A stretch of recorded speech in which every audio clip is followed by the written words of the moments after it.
So we are finally finished with all of our Christmas plans. We just wrapped up Christmas with my brother in Nashville this weekend, and now we are ready to dive into the 2021 growing season. There's going to be so many really cool things that are happening on the farm this year, and we wanted to share with you guys our top 10 goals for the 2021 farm season. So here they are. Goal number 1. We are going to spend a lot of time weeding this year. One of the biggest issues that we had this past year was weeds. They took over and destroyed a lot of our production, made a big issue for disease and pests. And so this year we are going to spend at least an hour a day, each of us, 6 days a week, weeding with a collinear hoe, and just having a blast. Yeah. I hate weeding, so he'll have a blast and I'll just be dreading it. But I would much rather spend an hour a day with the collinear hoe. Absolutely. And get all the little stuff when it's little than come back the way we had to this last year and pull massive weeds for hours at a time. It just felt like such a waste of time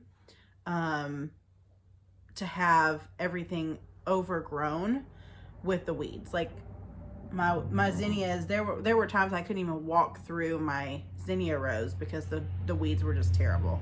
So we don't want to repeat that mistake this year. So we will be making use of the collinear hoe. Okay, so goal number 2 is stick to the schedule. So I have gone completely into my Enneagram 1 personality, getting ready for the 2021 growing season. There are calendars and charts and checklists, and I have actually gone ahead and made daily checklists for every day of the week. And in order from the very beginning of the day to the very end of the day, everything that has to happen on that day is already there, ready to be checked off. And that is going to save us a lot of time, I think, this summer, because one of the things that was really difficult is when you're a farmer, there is always something else that needs to be done. There's always, either an emergency or something that you didn't think about. And so having scheduled times throughout the week, yes, like it's one thing if like your hog got out and you've got to go chase it down to put it back in the pen. But if you're walking through the garden and you're like, okay, I have tomato plants that really need to be pruned. Don't stop what you're doing right this minute and go do that. Have some time in your week that is for miscellaneous things for you to be able to go back and take care of that. So instead of getting off on some crazy rabbit trail and delaying the rest of your schedule for the week, stick to the schedule. I'm committed to it. And there's no excuses on knowing what you're supposed to do this week or this day. Don't have to worry about, like you said, I've got 10 other things I need to be doing, but it is on the schedule, so this is the thing that I'm going to be doing. Yeah. So goal number 3 goes along with goal number 2. We are not working on Sundays. Sundays are for rest and for family and for sleeping so that we can continue to function throughout the rest of the season. One thing we did really terrible in 2020 was we got so overwhelmed by all the things that really truly needed to be done that we didn't actually take time to take care of ourselves.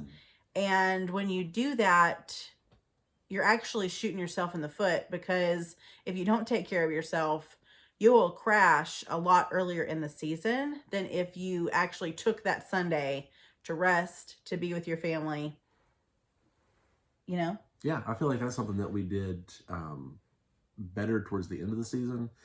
I'm pretty sure that was because we were just wiped out. We didn't take any weekends or days off early in the season, and by the time it was blazing hot in late August, we didn't have any energy to work 7 days a week if we wanted to, if we had to. So we got to do it early this time. We're going to do it. Yeah. Goal number 4, go to bed early and get up early.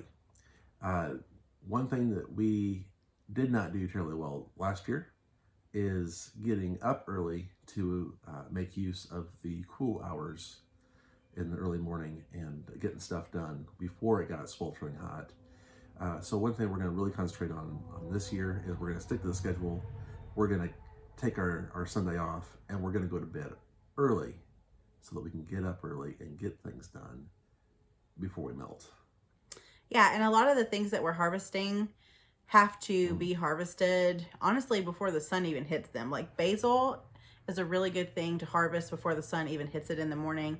And it really needs to be harvested in the cool because it wilts very quickly. And we also just don't want to be up at 10 o'clock at night still trying to get the things that need to be done that day accomplished. So going to bed early is really going to help us be able to get our things done, actually be able to enjoy the day instead of feeling stressed. And yeah, it's going to be good for us to go to bed early because we're going to be tired. Goal number 5 is being consistent at the farmer's market this year. So during the 2020 growing season, the way that we did our farm business is we set up a CSA, and then we also sold our excess at the farm stand on our property. This year, we are going to be doing things a little bit differently. We are still going to have our farm stand on Sunday afternoons. We aren't doing a CSA though this year because one thing that we found, we learned a lot of things last year. One thing that we found is when you are doing a CSA, what you put in your box is what you have growing that week. And not everybody likes getting okra every week for 5 weeks. So, and also last year was our first year ever to farm. So we had a steep learning curve that we had to kind of overcome. But this year, what our goal is and what we have committed to is being at the farmer's market on Tuesday, Thursday, and Saturday, our local farmer's market. And we will have our fruits and vegetables there. And we will also have our cut flowers. And that will include, every time that we're there, our build your own bouquet flower bar. So we're really looking forward to that.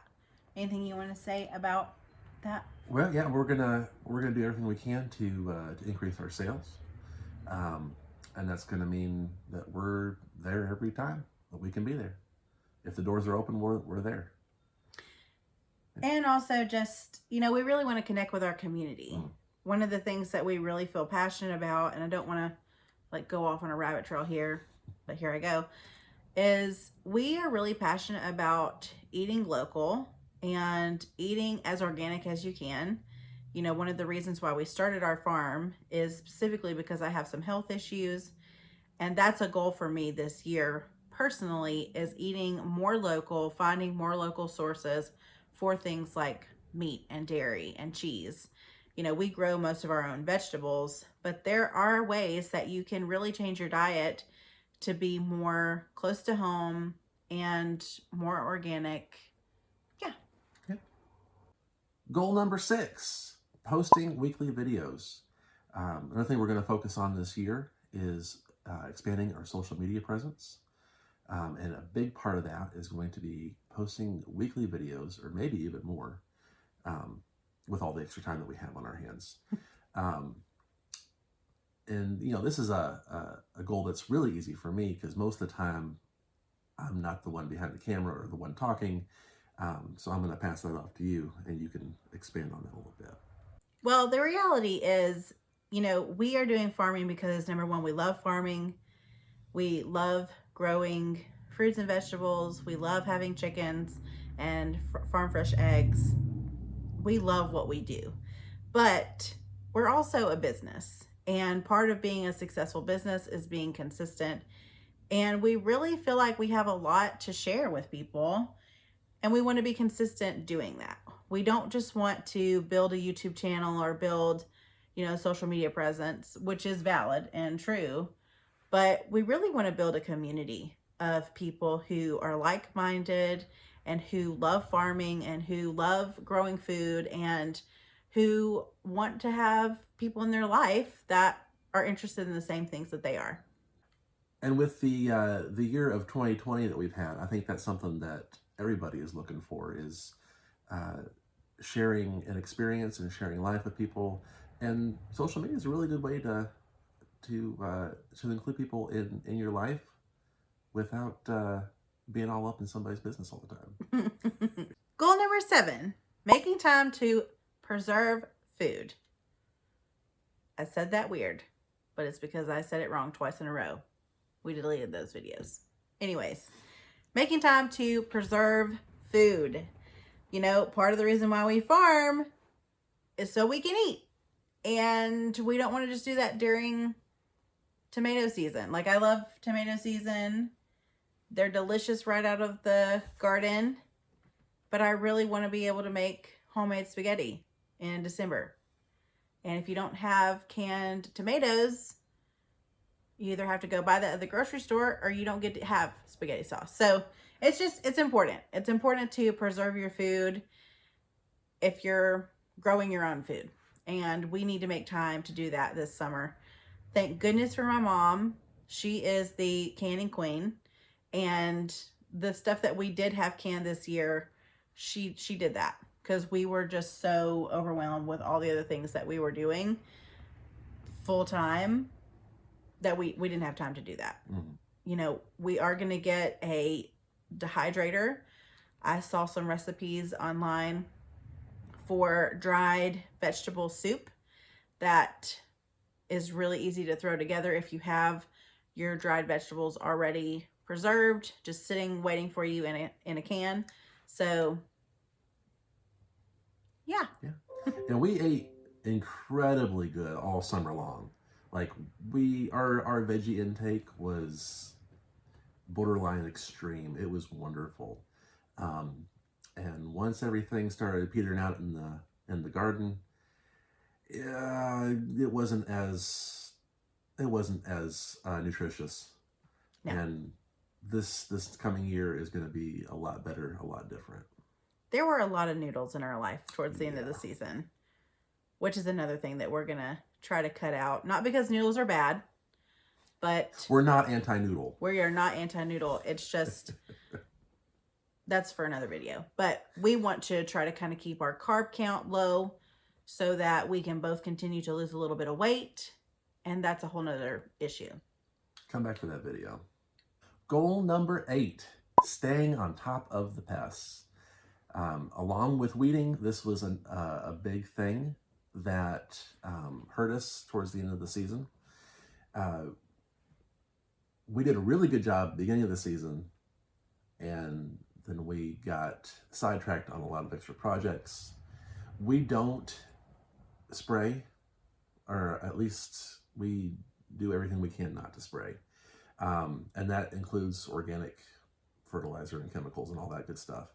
So what we try and do is remove pest eggs and squish bugs as we need to. And that requires a lot of time. But it makes a big difference, especially on our squash bugs, which is something that we have a shy of an infestation of without even getting all the way through the season. We went from almost 0 squash bug presence to enough to make a cash crop of squash bugs in about a month, which was really scary.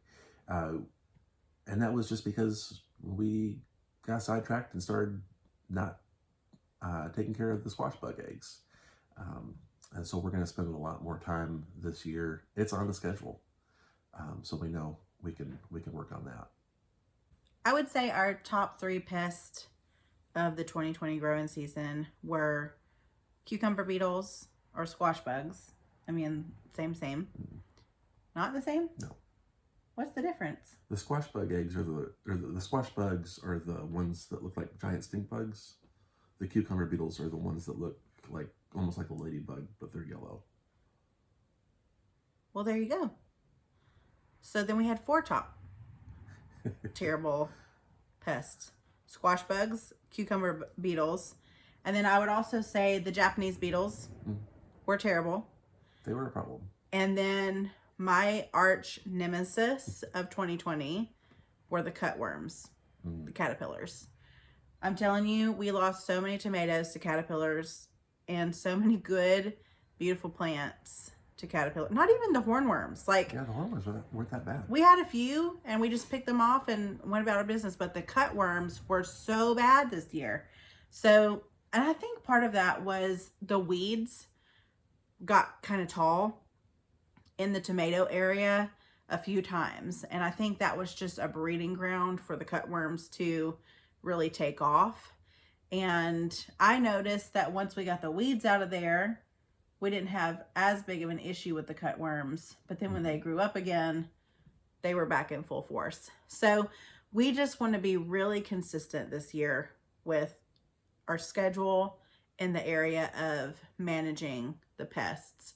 When you're growing without synthetic pesticides and herbicides and those sorts of components, hand managing your pests is really important. It's something that you really have to stay on top of. Otherwise, you will be overrun. So we do have some things in place for this coming year. The number one thing being weed management. I think that will make all the difference. I also want to get some Japanese beetle traps. I've heard several different things about doing that. Some people say it's not a great idea because it attracts the beetles. Some people say that it is a good idea. I think for us, we're growing on 2 acres, and that 2 acres is right behind my mom's house. So if we put the Japanese beetle traps somewhere away from where we're growing and away from the raised beds in her yard, then I don't think it will be an issue. I think it will actually be more helpful than anything. Yeah, I will say our okra attracted the Japanese beetles like nobody's business. It was, there were a lot of squashed beetles all year, especially early in the spring. You mean squashed Japanese beetles? Is that what they are? Squished. Oh, yeah, he squished them. That's what you're saying. Goal number 9, removing diseased plants as we see them. I would say that the pest management and the weed management, they go hand in hand with disease management. And hopefully we won't have near as much disease pressure because we will be taking care of the weeds and the bugs. But disease happens and it spreads. So what we're going to do is pull plants, even though it hurts my feelings so much when I do it, we got to get them out of there so they don't spread disease to other plants near them.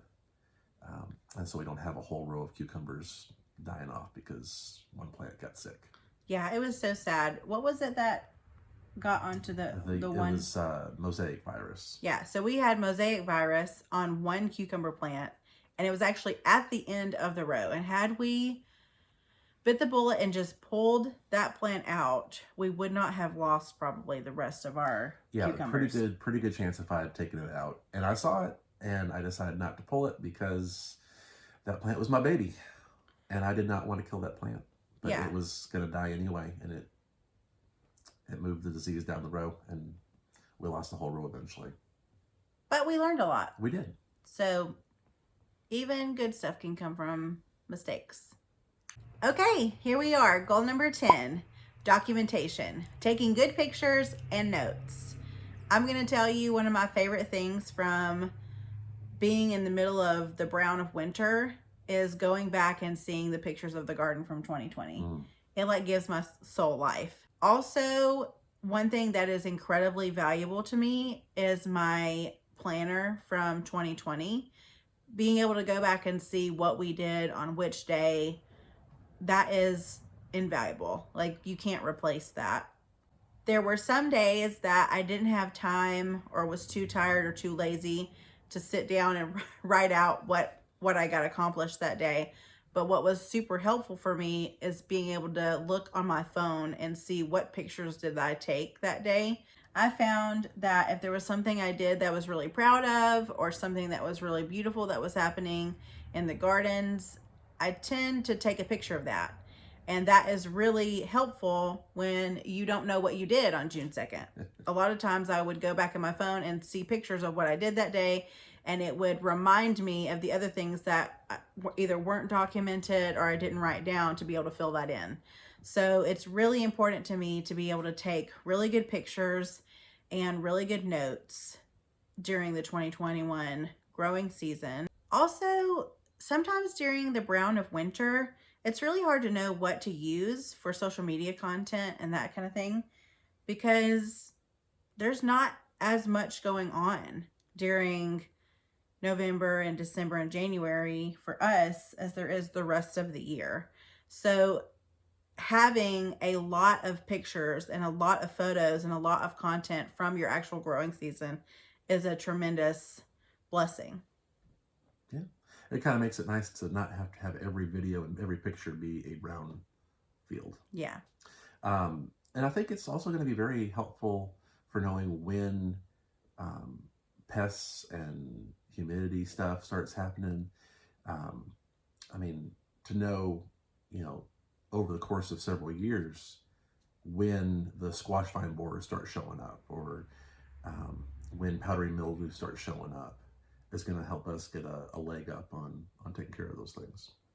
Every growing season is different for people in different parts of the country as well. So our notes are going to be radically different from somebody in New York or Michigan, or even somebody from Tennessee is going to have very different pest arrival times and things like that. So it's something that's got to be tailor-made to your farm. So there you have it. Those are our top 10 goals for the growing season for 2021. We hope you enjoyed this video. Thank you so much for watching. If you did like this video, we would love for you to like and subscribe. That helps us so much. Anyways, until next time. Stay fruitful.